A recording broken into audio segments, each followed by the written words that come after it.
The DJI Mic Mini is a great wireless microphone, but for $170 it also might be a little pricey for some budgets. So today I'm going to test it against this more budget-friendly option from Amazon called the PQRQP, which you can pick up for only about $60. I'm going to run both of these and test back-to-back against each other in different positions at different ranges and different environments, such as indoors, outdoors, and underneath a blanket, just to see how they stack up against each other and see if it's worth saving your money and getting this more budget-friendly mic from Amazon, or trying to stretch your money just a little bit further and get the DJI Mic Mini. So for this first test, I'm going to be indoors in this little cutout sunroom portion of my apartment.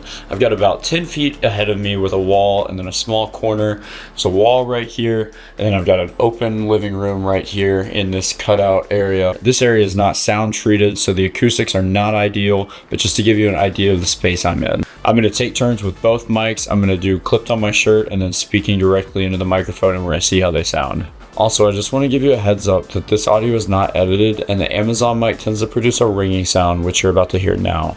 So I want to start off by testing these clips of the shirt in the middle of my chest, because I know this is how a lot of people are going to want to wear these mics. I've got the Amazon mic here first, and I think one thing you might notice is the fact that it's not necessarily the most clear, perfect audio that you would get from some higher end mics.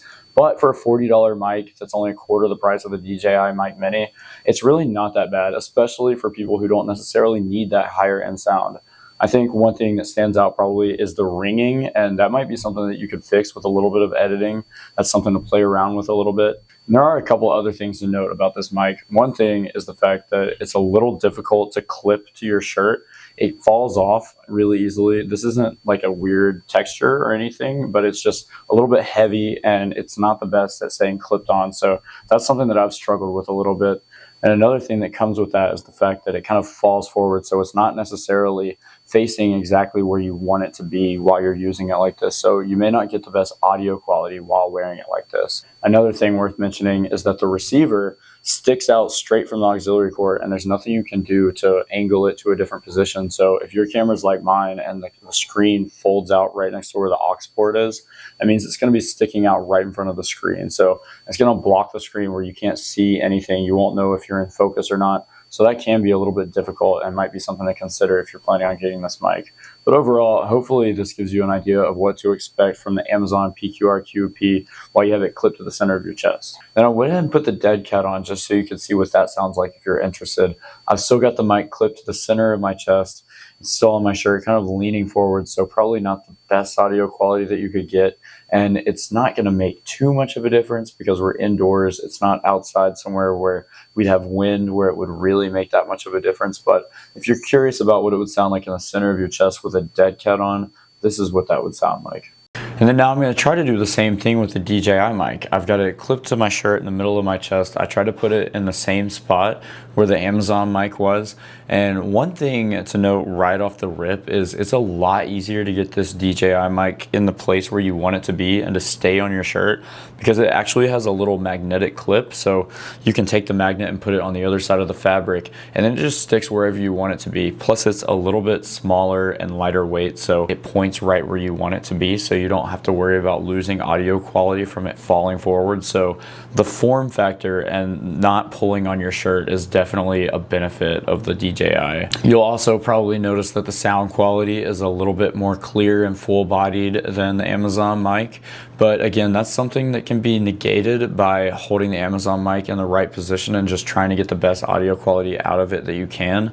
This is obviously 4 times the price, so you can expect it to be a little bit more easy to get good sound quality out of it. But if you wanted to know what the DJI Mini sounds like indoors with no sound treatment but clipped to your shirt in the center of your chest, this is what that would sound like.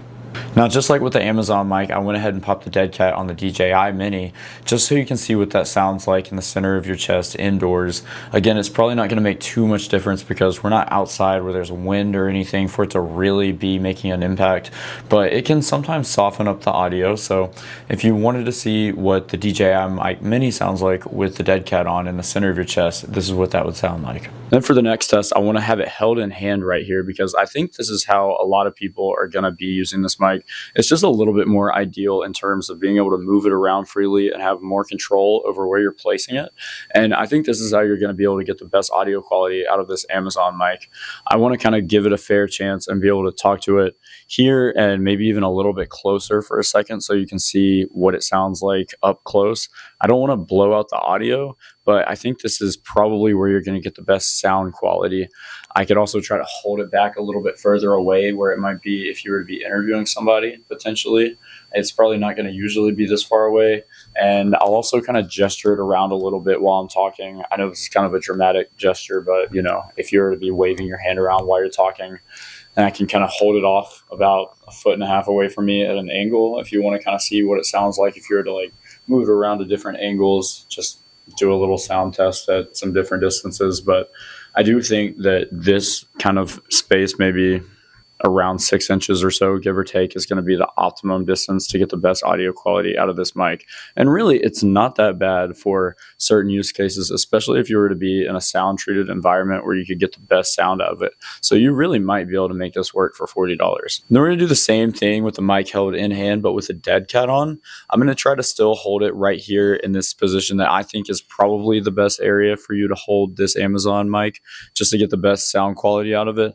But just talking with the Deadcat on so you can see if it changes and softens up the audio at all.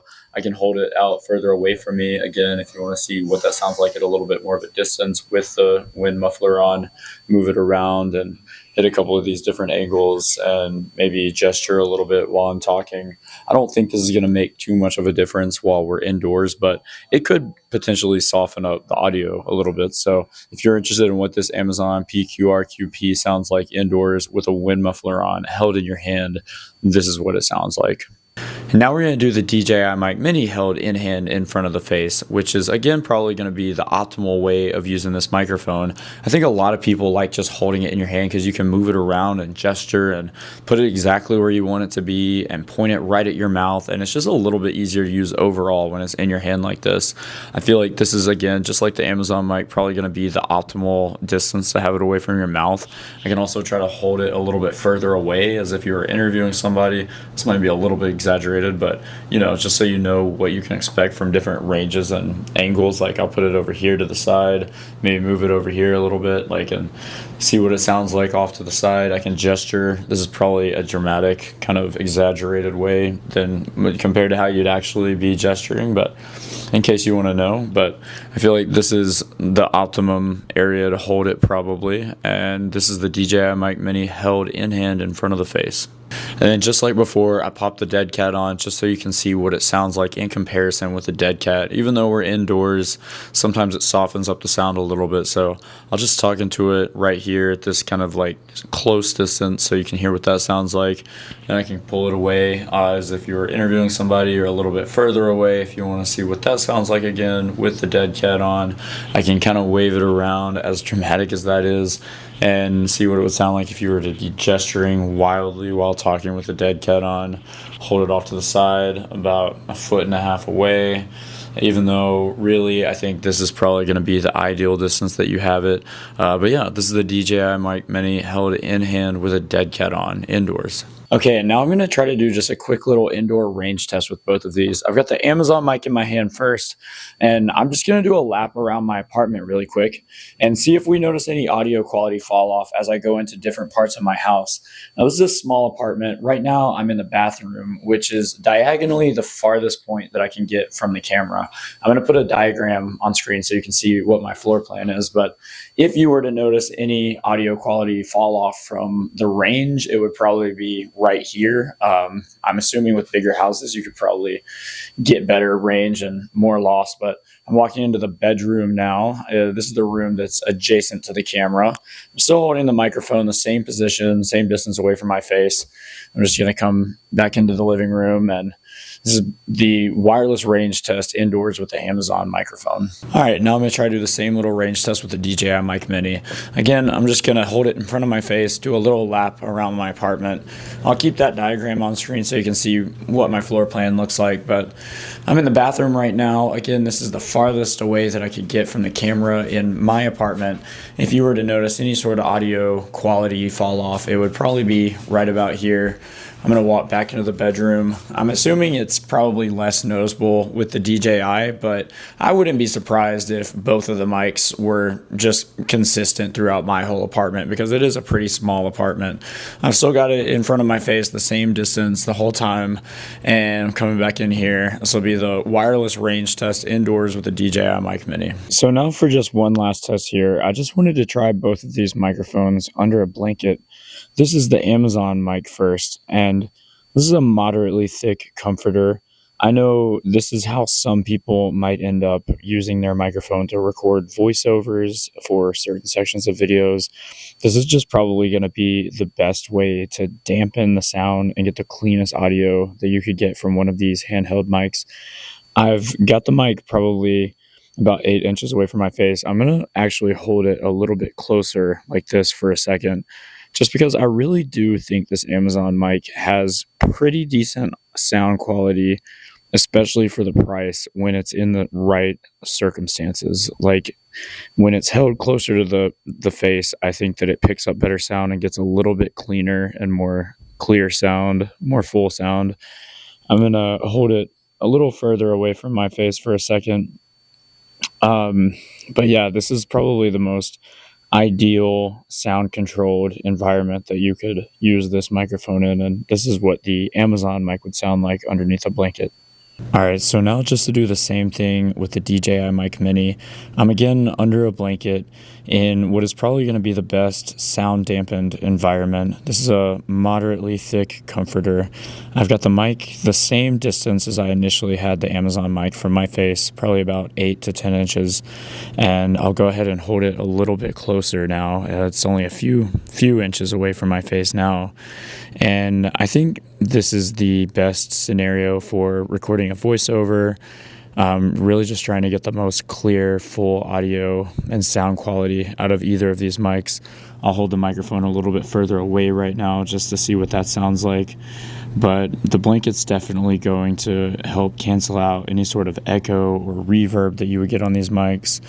And I think this is what some people might end up using them for, to do voiceovers. So hopefully this gives you a good idea of what the DJI Mic Mini sounds like under a blanket. All right, so now we're outside and I'm on this little dock. It's a really open area outside. It's really not too windy right now, but we're going to do the same sound test, but just see how this mic performs outside. I've got the Amazon mic first, and I'm just going to go ahead and walk down to the end of this dock here and see how the audio quality holds up at a range at a little distance down here. It's not too long of a dock. I don't know if this is about 100 feet. It might be a little bit less than that. It's really peaceful out here right now. You can hear, at least I can hear, some birds off in the distance. It's not windy though. I was kind of hoping it would be a little bit windy so we could see how it performs in the wind, but this is the end of the dock. I feel like this is a pretty good estimate of the range. I could even go a little bit further just to see if we start to lose any signal quality all the way out here. I feel like this is probably a good guess of how far you might get away from the camera. But I guess we'll see how the audio holds up. This is the Amazon mic, and I'm going to go ahead. I'm going to stand here for a second because I'm getting a little bit of a breeze and see if you can hear any sort of wind picked up by this microphone right now. Let me go ahead and pop the wind muffler on and walk back up towards the camera and see if we can notice any sort of difference. All right, I got the wind muffler on now. There's not really much of a breeze anymore. I'm going to go ahead and walk back up to the camera and just keep talking and see if there's be able to tell if there's any difference in audio quality as we get closer to the camera. I wish it was a little bit windier so you'd be able to see how it works. There's a little breeze right here. It's really subtle, nothing too crazy. I'm sure the wind muffler is probably working pretty well. Yeah, this is the Amazon mic. Outdoors in a really big open area. Not much wind, but yeah, we'll see how it works. All right, now I'm going to do the same thing with this DJI Mic Mini. I'm still out here on this dock. It's really still not very windy. It's really quiet out here. Still air. I'm just going to go ahead and walk down to the end of the dock and see how the audio quality is while outdoors in a big open area like this. I'm hoping the wind will pick up again, I think it would be helpful to be able to hear how this handles the wind. It's really, really still out here right now. I don't know if you'll be able to hear any of the ducks or birds off in the distance, but I'm all the way down about to this tree past the end of the dock right now. I guess it would be, I would guess about 100 feet, but if you would notice any sort of audio quality drop off, I would assume that it would be somewhere around here. But yeah, still not much wind. I'm gonna go ahead and pop the windscreen on just to compare the two and walk back up to the camera. All right, I've got the wind muffler on now. I'm gonna go ahead and walk back up towards the camera. Coming back up on the dock, and I guess we'll see if there's any sort of audio quality difference as you get further away and come back up and get closer. Again, it's still really still out here, not really any wind, so I'm not gonna really be able to tell how this mic handles the wind, but this will at least hopefully give a good idea of how the DJI sounds outdoors on a still, calm day. So that pretty much wraps it up for my review and tests of both of these mics. I hope that this video was helpful in giving you a feel for what kind of quality you can expect from them both in different scenarios, and whether the Amazon PQRQP could be a good alternative for you if you're looking for a budget-friendly mic that's not quite as expensive as the DJI Mic Mini. Some of the pros that come with the Amazon mic are the fact that it does have pretty decent audio quality, especially for a mic in its price range. It's only a quarter the price of the DJI, and when you have it in the ideal position, like right here, it actually sounds pretty good and almost on par with the DJI. It has really good range, and I didn't notice any fall off in any of my tests, and even outside it seemed to perform pretty well, even though it was a really clear day. So the Amazon mic could be a really good mic for anyone who's looking for just a budget-friendly mic, who's kind of new to videos or doesn't need that really high-end expensive sound. Some of the downsides though are the fact that it still doesn't have the best audio quality. It's kind of on the lower end and can have a muddy sound sometimes and a little bit of that underwater sound. I also noticed that even when you have it in the right position, sometimes the audio quality isn't really consistent, so it'll kind of like go in and out a little bit. The clip is also really weak, so it falls off of your clothes, and when you do get it on your clothes, it's heavy, so it kind of falls away and doesn't really point at your mouth where it needs to be, so you really do need to hold it in your hand to get it in the right place. And the receiver also is a straight stick that is not adjustable, so it'll stick out in front of your camera screen if your camera's like mine and it's right next to the aux port, so that really is something to consider. So if you do decide to go with the DJI, you can expect to just get a really high-end, clean, full range, brighter sound. You're not gonna have any of that muddiness, and it's really easy to get that high quality sound regardless of what scenario you're using it in. You can kind of move it around more freely into different angles, and you're still going to get a really good sound quality. It's also lighter weight and smaller, and it has a much better clip, so you can easily use the magnet to just clip it onto your clothes or your shirt, and it's going to stay right where you want it to and aim at your mouth, so you're still going to get really good sound quality. It also has a receiver that mounts onto the hot shoe of your camera with a little aux cable that just twists around under your screen, and it's at an angle so it stays out of the way, so it doesn't block your screen at all, so you're not going to have any problem being able to see your screen and whether you're in focus while you're using it. Aside from that, it also comes with a charging case that carries everything together and keeps them charged, and they just have kind of a higher build quality overall, so you do really get what you invest in if you do decide to go with the DJI Mic Mini. I think that could be a good decision for anybody who's more serious about their hobby or their video work, or really wants to invest in that high-end premium sound quality. But overall, again, I really hope this video was helpful. I really tried to make a good review that kind of hit all the different points that you could need to know about each of these mics to give you a more informed decision before you decide to buy either one if you are interested in them. I wasn't sponsored by anyone to make this video. They didn't give me any of this or pay me for it. I just kind of bought them on my own, and I was looking for review content on each of these before I made my purchase, and I personally was hoping to find a little bit more on the Amazon mic, so I thought I would contribute a little more for anyone else who's looking to make the same purchase in the future. And yeah, I just really hope that this was a helpful comparison and helped somebody out in your purchase decision in the future. I'm going to provide some links to the Amazon page for both of these in the description, and they're not affiliate links right now as of making this video. I'm not a member of the Amazon Associates program, but if in the future I do get approved for it, I probably will update those to affiliate links, and I'll make sure to update the description so you know you're using affiliate links. But I would make a commission from that if they do become affiliate links, and it would just help support and grow the channel. So if you do use them, if I was helpful in helping you learn about these products, it would mean a lot if you do use it, but you don't have to. Either way, I really appreciate you being here. I would love to hear any feedback or comments on how I can improve, or any video requests in the comments if you have them. All that being said, thank you so much for being here, and I really hope to see you in the next video. Thank you.